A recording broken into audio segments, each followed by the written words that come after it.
Hello folks, it's me, DeMontropolis, and I bring to you my review of Contra, developed by Konami and released in 1988 on the NES. If that name sounds familiar, yes, this is the same Konami who created Castlevania.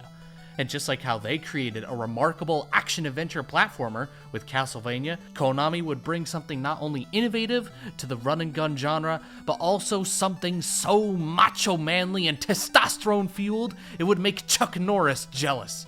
Now, I am aware this NES version of Contra actually is not the first iteration of this game. That goes to the arcade version, released in 1987, 1 year earlier. However, I was introduced to this series through the NES version, so that's the one I'll be diving into. But enough talk, let's actually analyze this game and discover what it truly means to be Contra.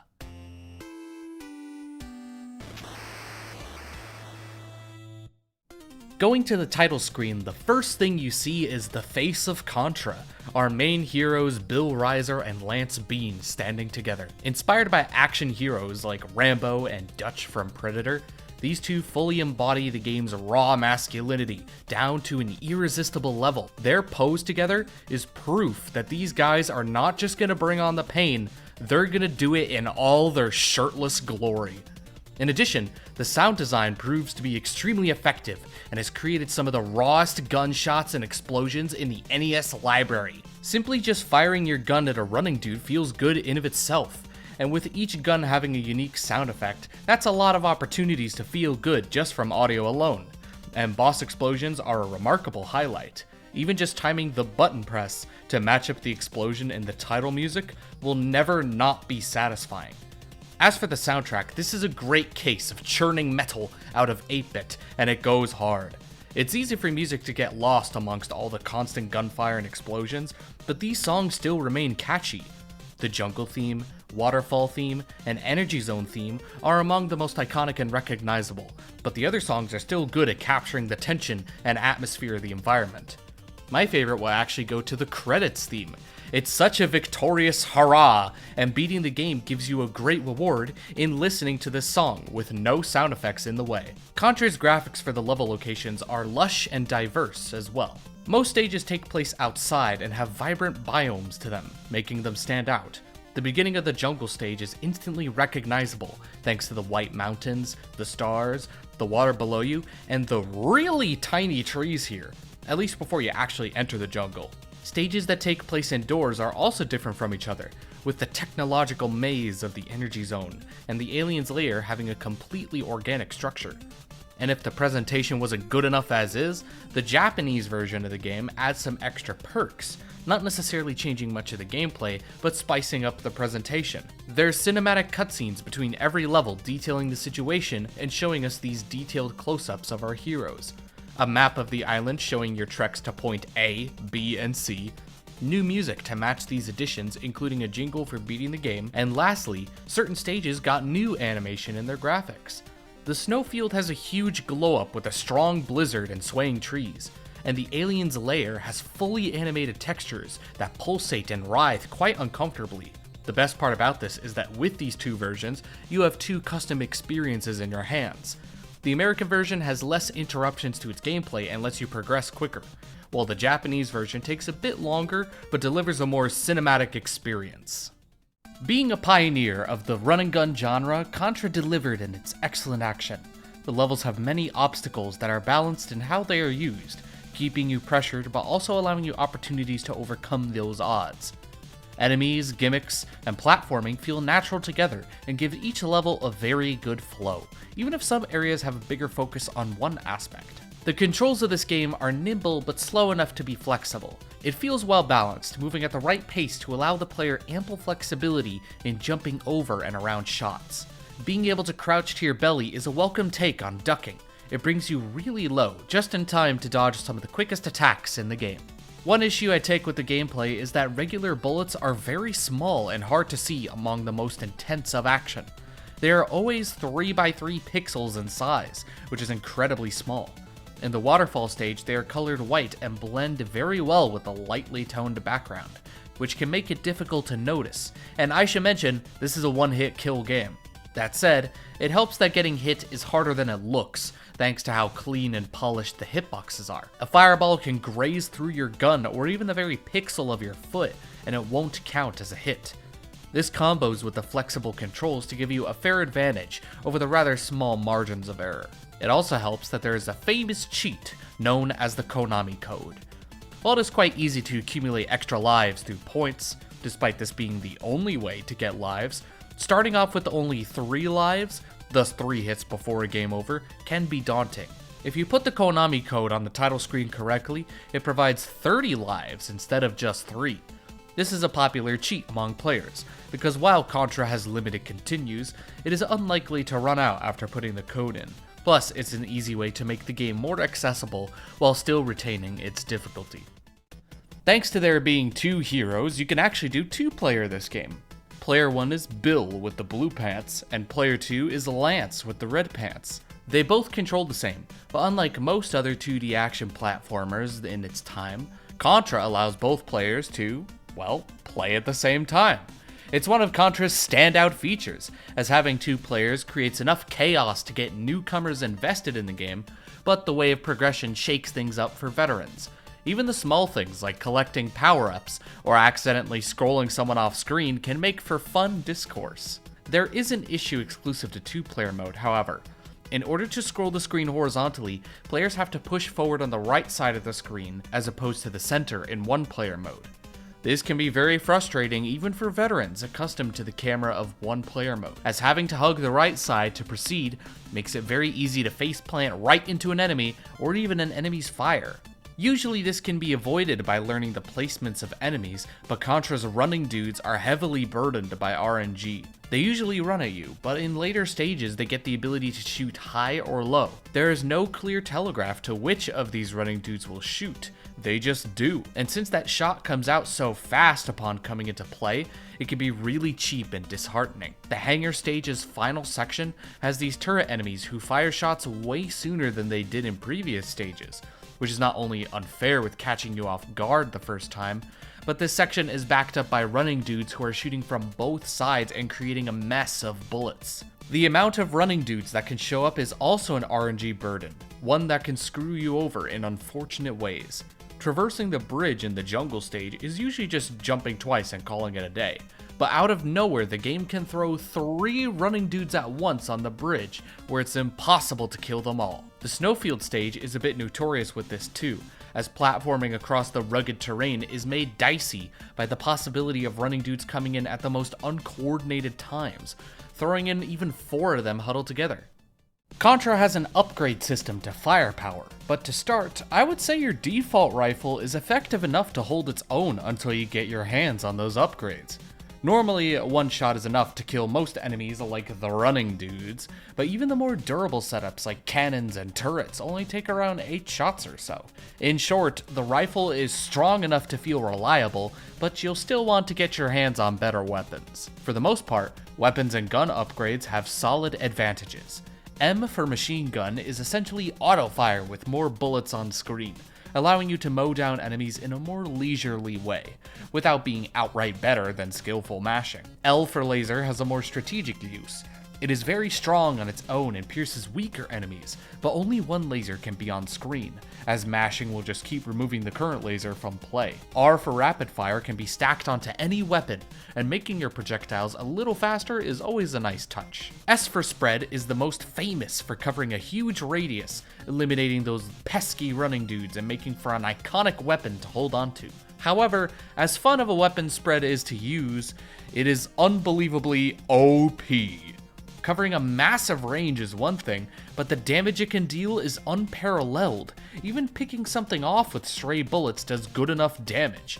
No enemy or obstacle in the game has the health to survive spread's full power for more than 1 second, so with virtually no downsides to holding on to spread, it can single-handedly sweep the game on its own, provided you don't die and lose it. It's thanks to this weapon alone that the game is much easier than the majority of people make it out to be, even without the Konami code. This can lead to another problem. Not only does holding on to spread for a long time severely neuter the difficulty and exploit the game's biggest weaknesses, but dying creates this uncomfortable whiplash when going back to other weapons. With spread being so much better than every other weapon, it feels like the game dials up the difficulty simply because you lost the privileges to hold on to that weapon. The disparity between spread and everything else is, simply put, too vast to quantify. The upgrades themselves have a nice feature of not despawning. This is a nice touch in case they become hard to reach, as popping one out of its pods causes it to soar up for a bit. Given the game's multiple platform layers across each level, it helps that there is no rush in navigating the platforms. There is also the occasional screen nuke and B for barrier, which gives you invincibility for 20 seconds. I'm impressed with how much you can get out of barrier. It has some solid placements across the levels, thus having a good presence. The Energy Zone stage especially makes it worthwhile to use barrier's advantages to the fullest, and the challenge for getting it isn't too shabby either. Unfortunately, there is a dud among these weapons, which is F for Fire, by far the worst weapon in the game. The only thing the Corkscrew Spiral has going for it is covering a bigger range than most other weapons for big targets like cannons. Like, this setup is literally the only one where fire is more practical than machine or laser. Outside of that, fire is the most cumbersome weapon to use with how it can spiral around smaller targets. Put this into picture. It's the slowest weapon in the game, yet it can miss running dudes. Freaking running dudes! The weakest part about it is that the slow speed isn't even an offset for its strength, as fire actually does the same damage as the rifle. Don't believe me? Test it out on the spike walls in the hangar stage. While Contra is run and gun and killing enemies in your sight is the name of the game, the stages having a consistent sense of platforming is welcome despite its simplicity. I mentioned before that Contra strikes a nice balance with its level design, and most stages pull that off quite well. While most of Contra stages are 2D, this game actually throws in a new style of gameplay with pseudo 3D stages, which spice things up very well.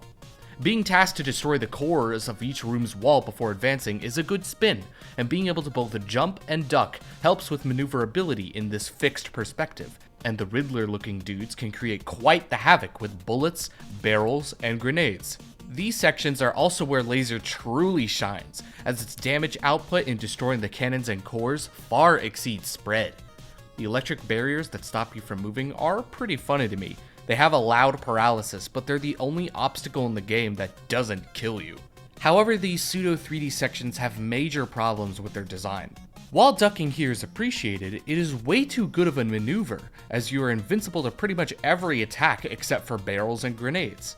Thing is, barrels can be shot down while ducking, and the dudes who throw grenades can get killed before they can even throw. Even if a grenade is throw, they only cover a small area that you can simply move away from. The cannons have a very fixed aiming that does not actually target your specific location, which means that you could stand in their blind spots and safely shoot them, even without the spread. All in all, the pseudo 3D is a nice change of pace, but the amount of cheese at your disposal kills the difficulty. The jungle and waterfall stages are great starting levels, with their designs helping players get accustomed to the game. Not just that, but they each have their own thing going on. The jungle stage has 2 collapsing bridges, which can dump you in the water and force you to tread to land before you can start jumping around again. But if you keep jumping at the right time, you can stay on the upper path and be rewarded with a spread much earlier in the stage. The waterfall is purely vertical, and this is where the platforming aspect of Contra fully shines, with moving platforms complementing this nature alongside unique set pieces like the falling rocks and a burning bridge. The Snowfield and Energy Zone stages are where things get interesting, having a good blend of gimmicks that are given the spotlight for their respective stages. The Snowfield stage has these napalm bombs, which are mixed in well with the turret enemies who block your path. The Energy Zone stage is probably my favorite in the game, thanks to the protruding fires being quite fast in catching unsuspecting players. And the fires even get dedicated sections of their own, rewarding a very handy barrier for mastering the timings of dodging them. The hangar stage is probably the weakest in the game, as there's a lot of awkward and unfair elements to the other gimmicks. The spike presses on top are pretty cool, but the spike walls have an unfair introduction, and are just in the way for you to shoot, taking quite a lot of hits too, 16 bullets to be exact. One particular spike press has a completely different timing than the others, and it can catch you off guard. You can also die running into these minecarts even if they are stationary. Talk about buffoonery. The Aliens Lair stage is another standout area, as all the enemies in that stage are fully unique and the tone shifts from military bases to creature horror. The stage starts off with the mid-boss fight against the Emperor Demon Dragon God Java, who puts up a decent fight without the spread. In fact, the entire stage takes place inside Java's body, tasking you to fend off against his organic defenses on the walls. There's even these facehuggers who rush at you, even from the ceiling. Despite being the final area, the Aliens Lair is way too easy and might actually be the easiest stage in the game. The enemies that Java releases are never combined with the wall enemies, and with an equivalent to running dudes absent, most of the stage has little to no pressure and ends up being a stroll in the park. Not even the facehuggers help them out much, as they only show up at the very end to protect the final boss. One of Contra's weak points are the bosses, and most of them don't even have boss music. More importantly, most bosses have very shallow attacks with many blind spots. These include the jungle boss, who does not cover the top platforms reliably, and 3 other bosses, like the waterfall boss, share the exact same 3-way spread attack in their pattern, which is very slow and not threatening enough to force a player out of their way. It's thanks to these blind spots that most of the early bosses just don't feel very engaging and are easily defeated by doing the exact same maneuvers with every fight. The base 2 boss has these shooting and flying enemies who are meant to support the one cannon, but they are so slow and weak they fail to capitalize on the player hiding in these blind spots. A couple of other bosses are easily defeated within a short time frame. The base 1 boss, Snowfield boss, and Hangar boss can be overpowered by spread before they can finish their first cycle of attacks, the latter being a pathetic display that requires no brainpower to defeat. Even if spread isn't available, they will go down quickly in the second cycle with enough pressure. There are a couple of fun bosses, however, who put up a good challenge even on repeats. The base 2 boss's main form of attack has these mutated bubbles coming in at awkward angles, and using illusions to split itself tasks you to damage it when it reforms. The Energy Zone boss is definitely my favorite. He has a big body that you can cleanly jump over, along with these quick roto-discs. Plus his actions are random enough to keep him interesting. The final boss, being Java's heart, has no attacks, but it nurtures the facehugger cocoons, and the number of these enemies can add up if you don't destroy the bottom cocoons. Lastly, I want to mention that this game is short enough that a deathless playthrough will only take 20 minutes or less. Despite that, the game has a strong replay value, taking all of its positive traits into account. Enemies to kill, platforming to be done, weapons to equip, and bosses to blow up. The gameplay is simple to pick up and master, but there's enough mixture and variety that it'll be easy to come back to the game after beating it. So in the end, I have 21 pros and 12 cons. When it comes to Contra, it's very much a case of what you see is what you get, but in a positive way, thanks to all the elements I mentioned that come together to create a very fun and polished game with a solid presentation. My problems with the game are pretty minor, mostly in the difficulty being surprisingly easy and not actually living up to what the general public makes it out to be. Regardless, there is a lot of fun channeling the macho energy this game has to offer. So with that, I'm going to give Contra on the NES a rating of 8 out of 10. Great! And that's the end of this review. If you like what you saw, consider giving a like and subscribe to my channel.